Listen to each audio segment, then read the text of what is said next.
За та бүгдийн өнөөдөр мэндийг хүргэе. За бас болж байгаа юм болж байгаа гэд болохгүй байгаа юм бас болохгүй гэж хэлэх нь зүг баха. Бас зарим төлөөлөгчд маань хэтэрхий заавал нэг юм эсрэг байр суурнаас хандах ёстой гэсэн байдлаар ингээд болж байгаа ажлыг болохгүй байгаа юм шиг ингэж харагдуулах гад үг гэлээд байгаа учраас би бас зарим нэг мэдээллүүдийг тайлбар дээрээс нь асуулттай өргөе. За өмнө нь бол одоо энэ 24 оноос хойш өмнө нь маш олон бид нар гой төслүүдийг бий болгодог. Одоо иргэдээ сайхан амьдруулах ийм орчныг бүрдүүлнэ гэдэг маш олон зүйлсүүдийг цаасан дээр бичдэг байсан. Тэгэхдээ тэрийг хэрэгжүүлэх нь бол маш цөөхөн байдаг байсан. За энэ шинэ нийслэлийн удирдлага бүрдснээс хойш бол бүх яг төлөвлөсөн зүйлсүүдээ цаг хугацаанд нь хийж байгаа. Маш олон сорилтуудад тулгарч байгаа. Ялангуяа санхүүгийн болон улс төрийн бүгднгийн бас л одоо ингээд чад хатахаараа даваад гарч байгаа. Бид нар одоо энэ агаар орчны бохирдлыг бууруулахын тулд яах ёстой юм бэ гэж сая Бацэг төлөөлөгч бас хэлж байна. Тэгвэл шинэ шийдэл та нар гаргал да. Шинэ шийдэл нь юу гэж болох юм бэ гэхээр тэгвэл 100% захлагаанаар халгаалдаг болголтоо гэл. Тэр чинь бас цаанаа зовлон байгаа. Бид нар захлагаанаар халаахын тулд цааталд нь бид нар эрчим хүчний их усүр байх хэрэгтэй. Бид нар 24 онд нийслэлийг хүлээж авахд бид нар 200 мегабайтын эрчим хүчний дутагдaltaй өглөө яаж даах вэ, хөлдөж өгөх үү? Эсвэл одоо улс орнод дампуурах уу гэдэг маш хүнд байдалтай байсан. Тэгэхээр богино хугацаанд манай өөр хийсэн шүү дээ. Бид нар бөөрөжүүдэд хөрөнгө оруулалт гэж боонд гаргасан 150 мегабайтын дутагдлыг авсан. За Багнуурын батарей станцаас бид нар 50 мегабайтаас нөхөд авцсан. За Банхангаагаас 24 мегабайтаас нөхөд авцсан. Одоо энэ 12 сарын 5-ны өдөр бөөрөлжүүтийн бид нар 2 дахь блокыг ашиглалтанд оруулаад дахиад 150 мегабайт авчна. За ингээд бодохоор бол бид нар нийслэлж амарч байсныг хөлдөж өгөхгүй болж байна гэж. Гэхдээ энэ хэний хийх ёстой ажил юм бэ гэж. Энэ эрчим хүчний яамны хийх ёстой ажил шүү дээ. Хэрвээ одоо түрүүн зундуу төржийн хэлдгээр тэр дээр байгаа хүмүүс үнэхээр ухаалаг байгаа чадвартай байсан бол энд оруулж байгаа хөрөнгө оруулалтыг бид нар өөр чиглэл рүү хийх байсан байхгүй. Энэ газа илүү нарийн болгооч юм. Энэ гэр оролцоогоо төлөлтийг сайжруулъя. Энэ газар чөлөөлтөө нэмийч гэдэг юм уу. Тэгэхээр бид нар өөрсдөө нийслэл боломжоо гаргаад нийслэлийнхаа иргэдийг бас ая тухтай амьдруулъя гэдэг энэ бүх одоо мөнгө төгрөг хүч хөдөлмөрийг босгоод энэ одоо дутагдаад байгаа эрчим хүчнийхээ асуудыг шийдсэн. Энэ бол бас л шинэ санаачлаг мөн бистэй гэж одоо энэ асуугаад байгаа хүмүүсээс би өөр асуумаар байна. Өмнө нь байгаагүй газрууд одоо чөлөөлтийг бид нар чөлөөллөө. 1558 га 2300 айлыг 2 жилийн дотор чөлөөлж байна. Одоо дараагийн ажлууд нь эхэлж байна. Өөрөөр хэлбэл 2300 яндан байхгүй болгож байна гэдэг чинь агаарын бохирдлыг тодорхой хэмжээгээр байхгүй болгож байна гэсэн үг. Өнгөрсөн 7 хоногт Сонгоо хайрхан дүүрэг дээр дараагийн том газар чөлөөлтийг жишээлбэл эхлүүлж байна. Тэгээ энэ бас л нийслэлийн иргэдийн мэдэх ёстой л одоо мэдээллийн ажлууд. Гэхдээ энийг бас тодорхой хэмжээнд ингээд жишээ бодиттой тайлбарж өгөхгүй бол нийслэл огт одоо юу ч хийхгүй байгаа юм шиг, байнга юм шүүмжлүүлээд байгаа юм шиг юм нөхцөл байдал бас бүрдээд байгаа учраас онцолж хэлж байна. За дид төвүүд ажиллаад тэгэхээр ер нь бол баруун зүүн талаас нь гэр ороолууд ч хомигдоод байхгүй болж эхэлж штэ. Том одоо хороол төлөвлөсөн хотгонууд ингээд баригдаад эхэллээ. За иргэдэд тэр маань хөнгөлөлтөө өнөр очиж гин гэдэг. Энэ бүх мэдээллүүд бас нийслэлийнхаа иргэдэд та бүгд маань хүргэжмээр байна. Энэ бол ерөөсөө агаарын бохирдолтой холбоотой асуудал дээр явж байгаа. Бид нар одоо түлшээ хагас кокссон болгож байна. Хийн төш рүү шилжүүлж байна. За түрүү хагас кокссон зэрэг бас нэг зүйлийг яриад байгаа тэрний юу гэхээр энэ туршилт дээр яагаад ганцхан зуухан дээр туршилсан юм бэ гэдэг өнгөрсөн бас зөвлөлөө урал дээр бас бид нар ярьсан. Одоо тэгвэл дараагийн иргэдийн урал дээр жишээл өнөөдөр гэсэн үг байхгүй юу? Энэ туршилтаа энгийн уламжлалт зуухан дээр бас нэг хийгээд ирээч. Хагас кокс гэхээр болохоор миний ойлгосноор эрдэмтдтэй нь уулзаад асуусан.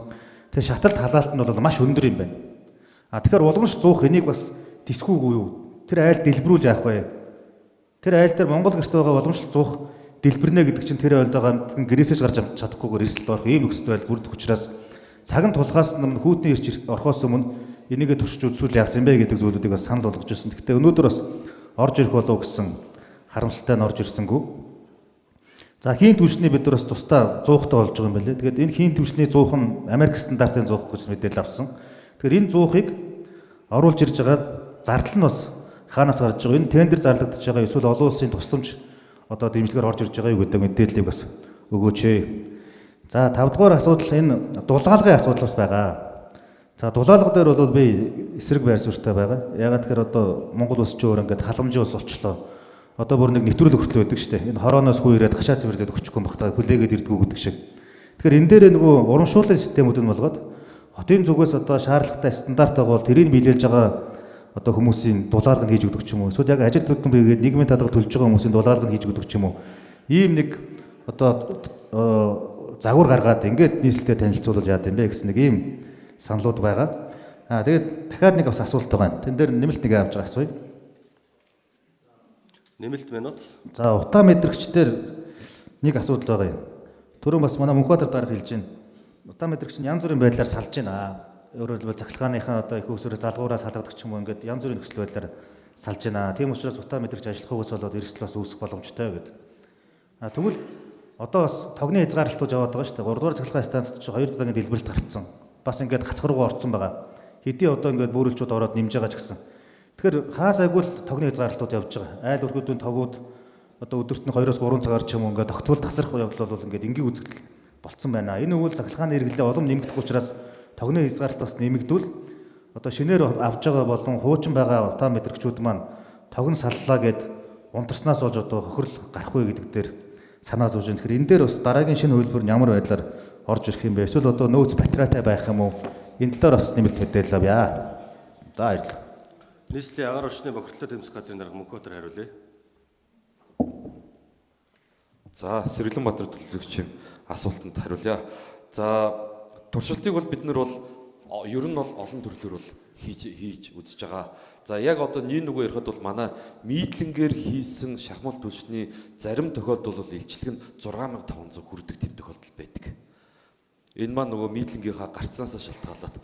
Тэгэхээр бол одоо биднүүсийн худалдаж авч байгаа хагас кокс маань 5800-аас 6200-ийн хоорондоо л гэдэг ийм техник тодорхойлолтойгоор ирж байгаа учраас ямар ч байсан одоо нөгөө хуучин байсан мидлингийн шахмал түвшнээс бол энэ бол ямар нэгэн байдлаар килокалори бол илүү гарч байгаа зүйл бол байхгүй, харин доктортой бол явнаа. За тэгээд одоо биднээс нөгөө гайл дээр яг энэ нүрс маань хагас кокс маань ирж байгаа. Гайлаасаа гараад ирэхээр нь бид нэр босоод зуухан дээр хэмжилтийг хийгээд тэгээд мэдээллийг та бүгд дээр бол хургуулъя. Энийг бол маш сайн ойлголоо. За хийн зуухны худалдан авалтыг бол бид нэр Hisense гэдэг энэ бол дэлхийн брэнд. Энэ брэндтэй бол маргах бол хүн бол байхгүй бах.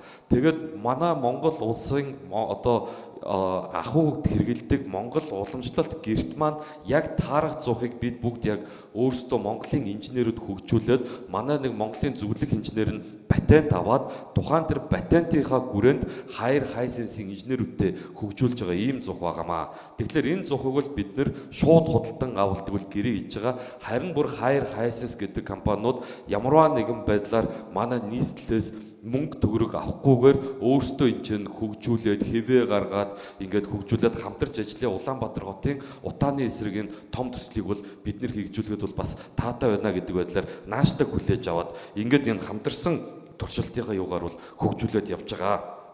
За утаа мэдрэгчийн хувьд бол би түрүүн бас хэлсэн одоогийн биднүүсийн худалдаж авч байгаа утаа мэдрэгч маань бол алсын зан дамжуулагчтай батарейгаар ажилладаг, ямар нэгэн байдлаар сална гэдэг ойлголт байхгүй. Өмнө нь бид нар 2019 онд худалдаж авсан хот төхөөрөмж маань 3 жилийн ажиллах хугацаатай байсан. Хугацаанд 22 онд дууссан. Одоо нөгөө төхөөрөмжүүд маань тогонд залганд батарейгаар ажиллаж байгаа ч гэсэн одоо нэг улаан гэрэл нь анивчж байгаа боловч доторх шингэн нь хатаад мэдрэх чадвар алдсан. Тэгээд одоо хүн харахад бол асж байгаа юм шиг боловч наашнаа мэдээллийг буруу дамжуулаад байгаа учраас бүх энэ утаа мэдрэгч төхөөрөмжүүдийг нь бүгднийг ахиад нэг цоо шинээр тавиад 3 жилийн хугацаатайгаар баталгаат хугацааг нь аваад ингээд бол одоо ажилуулъя гэж ингэж явж төлөвлөж байгаа. Нэмэлт амар төвшин дарга. Хийн зуухны талаар нэмэлтээр бас тодруулах үгүй. За энэ жилийн 2 сард бид нар энэ хийн зуухыг боловсруулах Монголын нөхцөлд ялан тэр дундаа бол Улаанбаатар хотын нөхцөлд бол ингээд шинээр бий болох чиглэлээр санал хүсэлтүүдийг бол олон улсад хүргэсэн юм а. Олон улсын томоохон компаниуд хүргэсэн.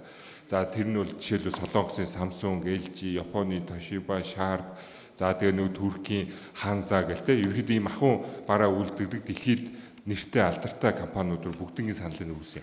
За эдгээр компаниудын хариу нь юу гэж хэлсэн бол манай Улаанбаатар хотын нийт худалдан авагчийн тоон буюу 180,000 гаруй айл өрхөн нийт энэ төслийг хэрэгжүүлэх, бойжуулах, за цааш нь үйлдвэрлээд гарах зардал хоёр дээр бол алдагдaltaй байна.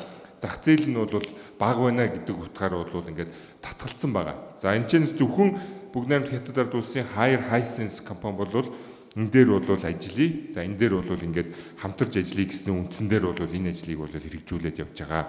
За дээрэс нь энэ карбон кредитуудыг бол энэ хоёр компани бол тооцож байгаа. За тэгснээр бол энэ жил бид нэр 50000 айлыг газ руу шилжүүлж байгаа. За үүнтэй холбоотойгоор бол бид энэ буцаад нэг карбон кредит буюу тооцооллыг хийгээд бид нэр энэ тоног төхөөрөмжөөсөө болвол ингээд бас үнийн хасалтыг бол хийгээд явж байгаа. Тэгээд Монгол Улаанбаатар хот бол анх удаа түүхэндээ бол ингээд карбон кредитийг бол ингээд зарж борлуулж оронд нь бол ингээд тоног төхөөрөмж авж байгаа. Ийм бас гэрээ хэлцээр болсон гэдгийг бас тодорхойлох шаардлагатай байна.